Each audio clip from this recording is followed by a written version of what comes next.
तो हैप्पी छोटी वाली दिवाली गाइस आप लोगों को। उम्मीद करता हूँ आप लोग अपनी फैमिली के साथ होंगे, अच्छे से होंगे और ये फेस्टिवल को अच्छे से एंजॉय कर रहे होंगे। आज तो वैसे इंडिया पाकिस्तान का मैच भी है तो मजा आएगा आज पूरे दिन में। एंड यस, छोटी दिवाली पर गिफ्ट भी है आपके लिए। लेकिन WWE की क्या दिवाली मन रही है? तो लास्ट वीक की जो स्मैकडाउन की व्यूअरशिप थी वो थी 2.129 मिलियन व्यूअर्स, लेकिन इस हफ्ते की व्यूअरशिप 2.163 मिलियन व्यूअर्स हो गई, यानी कि व्यूअरशिप बढ़ी है। और रोमन रेंज शो के ऊपर नहीं है, उसके बावजूद व्यूअरशिप बढ़ी है। थोड़ा सा ऐसे सरप्राइज करने वाला है, बट जो भी है व्यूअरशिप बढ़ने से मतलब होता है। और वहां पे इस बार हमने इस वीक में स्मैकडाउन की व्यूअरशिप में जंप देखा है। नेक्स्ट गाइस बात करते हैं लिव मॉर्गन के बारे में। तो लिव मॉर्गन ने वो जो सोनिया डेविल के साथ किया था वो काफी खतरनाक सीन था। तो एक फैन ने, एक ट्विटर यूजर ने बताया है कि कैसे ये जो चीज उन्होंने करी है वो सोसाइटी के लिए खतरा है। तो इसके ऊपर लिव मॉर्गन ने रिस्पॉन्ड किया और आप ट्वीट देख सकते हो लिव मॉर्गन का। वो कह रही है नहीं मैं तो ऐसा नहीं कहूंगी कि मैंने कुछ करा है ऐसे। तो लिव मॉर्गन यहाँ पे बड़ा वैसे एक्ट करने की कोशिश कर रहे हैं कि जैसे उनके लिए तो सारी चीजें बिल्कुल नॉर्मल तरीके की है, बट जो उन्होंने किया है सोनिया डेविल के साथ बिल्कुल भी वो नॉर्मल नहीं है।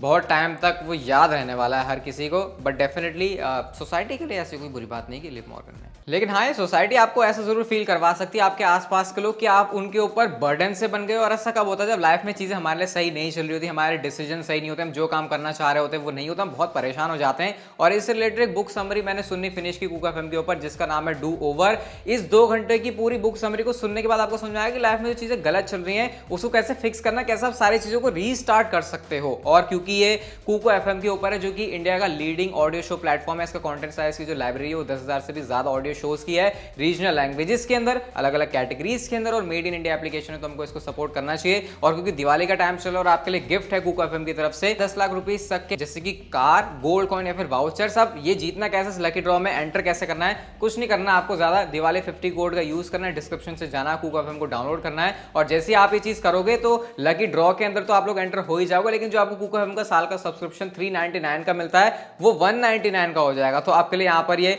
डबल तरीके से फायदा हो रहा है। लेकिन ध्यान ये रखनी है बात कि 25 अक्टूबर तक ये सारी चीजें, 25 अक्टूबर के बाद अगर आप करोगे तो आपको जो साल का सब्सक्रिप्शन है उसके ऊपर तो ऑफ नहीं मिलेगा, और आप दिवाली गिफ्ट का जो मौका है वो भी हाथ से जाने दोगे। तो बिल्कुल ऐसा नहीं करना। जाओ डिस्क्रिप्शन से कुको एफएम को अभी डाउनलोड करो दिवाली 50 कोड का यूज करके, और मनाओ ये दिवाली कामयाबी वाली विद कुको एफएम। अब बहुत टाइम से बूगीमैन टीज कर रहे हैं कि वो WWE कंपनी के अंदर आ सकते हैं, आएंगे। तो फिर उससे से रिलेटेड उसी सीरीज में एक और नई चीज जुड़ चुकी है। जब बूगीमैन ने ये वाला ट्वीट किया, और देख सकते हो आप लोग, सबसे पहले तो रिस्पॉन्स काफी सही आया है। यहाँ पे 4,500 के आसपास लाइक्स तो मुझे अभी दिख रहे हैं। और बूगीमैन ने यहाँ पर अपनी पिक्चर पोस्ट की जहाँ पे पीछे WWE का लोगो है। अब इसका क्या मतलब है? क्या इसका ये मतलब है कि ऑलरेडी जो WWE के हेडक्वार्टर्स हैं, फिर WWE का भी जहां से भी वो सारी चीज़ों को ऑपरेट करते हैं वहां पे बूगीमैन पहुंच गए, या फिर पुरानी कोई पिक्चर है, ये तो मैं नहीं कह सकता। बट बूगीमैन का आना WWE में सही डिसीजन होगा, क्योंकि वो नॉस्टैल्जिया वाली फीलिंग हमको आ जाएगी। क्योंकि बहुत टाइम से तो बूगीमैन आते नहीं है। वो आई थिंक रॉ 25 में आए थे लास्ट टाइम, उससे पहले कब आए थे वो किसी को पता नहीं है। बहुत ज़्यादा डिमांड बूगीमैन की जो लग रही है। देखते हैं WWE क्या इसके ऊपर कुछ सोच विचार करती है या फिर नहीं। जिम कॉर्नेट ने ब्रॉक लेसनर के बारे में एक इंटरेस्टिंग बात कही है। क्या कही है वो मैं आपको इस पिक्चर के थ्रू ही बता देता हूँ। यहाँ पे जिम कॉर्नेट का कहना है, ये ज्यादा कोई स्टोरी नहीं, सिर्फ आपका ओपिनियन भी लेना चाहूंगा मैं। यहाँ पे कमेंट सेक्शन भरा हुआ चाहिए मुझे।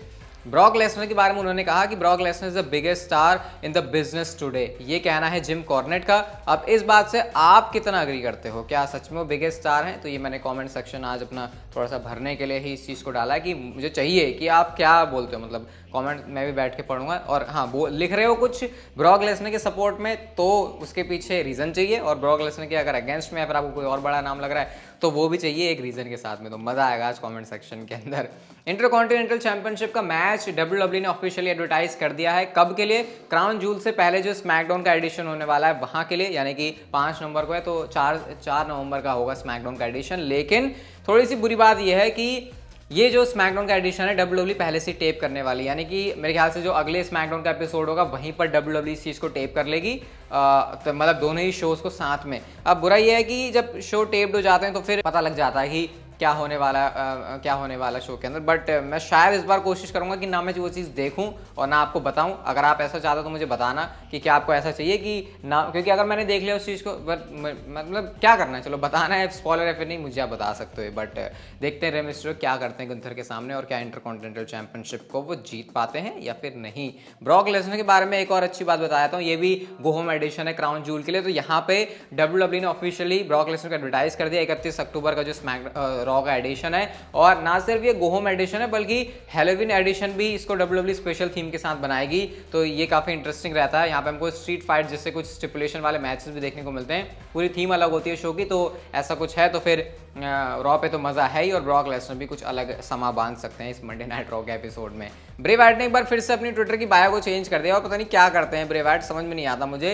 आप ब्रे वाइट की ये बायो देखो जहाँ पर वो लिख रहे हैं कि so where were the spiders while the fly tried to break our bones. मतलब वो कहना चाह रहे हैं कि वो जो स्पाइडर्स थे वो कहाँ थे जब जो फ्लाई है उसने हड्डियाँ तोड़ने की तो कोशिश की है। तो पता नहीं अब क्या इससे आपको समझ में आ रहा है, लेकिन ये मैंने जब इसके बारे में थोड़ा सा देखा तो मुझे पता चला कि कोई ये गाना है, उसके शायद लिरिक्स हैं, फिर उसके कुछ तो ये वर्ड्स हैं, कुछ उसका फ्रेज है। तो ब्रे वाइट की बातें वैसी समझ में तो आती नहीं है, तो उस लिस्ट में आप एक नई चीज़ और ऐड कर सकते हो। देखते हैं आगे जाके इसका कुछ मतलब बनता है फिर नहीं बनता, तो है मतलब ऐसा नहीं है, बहुत आगे जाके समझ में आता है वो, लेकिन फिलहाल मुझे तो दिमाग के ऐसे घोड़े दौड़ाने में ज़्यादा कुछ समझ में नहीं आ रहा।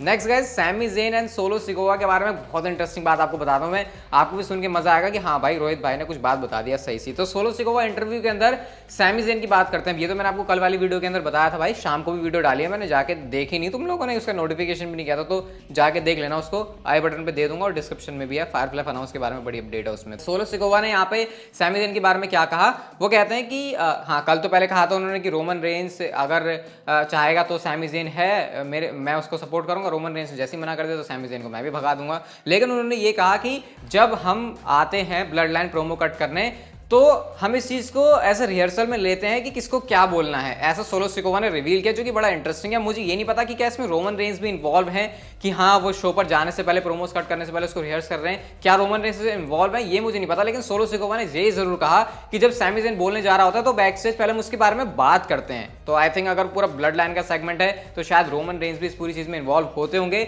उन्होंने कहा कि हम इसके बारे में बात करते हैं, लेकिन सैमी ज़ेन बहुत चालाक आदमी है, वो जो कहता है हमको बैक स्टेज की वो कहने वाला है, वो कहता नहीं है रिंग में जाके, वो रिंग में जाके कुछ और ही चीज़ कहता है कि मैंने जो बैक स्टेज कहा था वो चीज़ हम कभी भी नहीं देखते कि वो रिंग में जाके कह रहे हैं। फिर मैं सैमी ज़ेन से बैक स्टेज जाके पूछता हूँ कि भाई तूने तो ऐसा कहा था कि ये प्रोमो का, फिर तूने ये क्यों किया।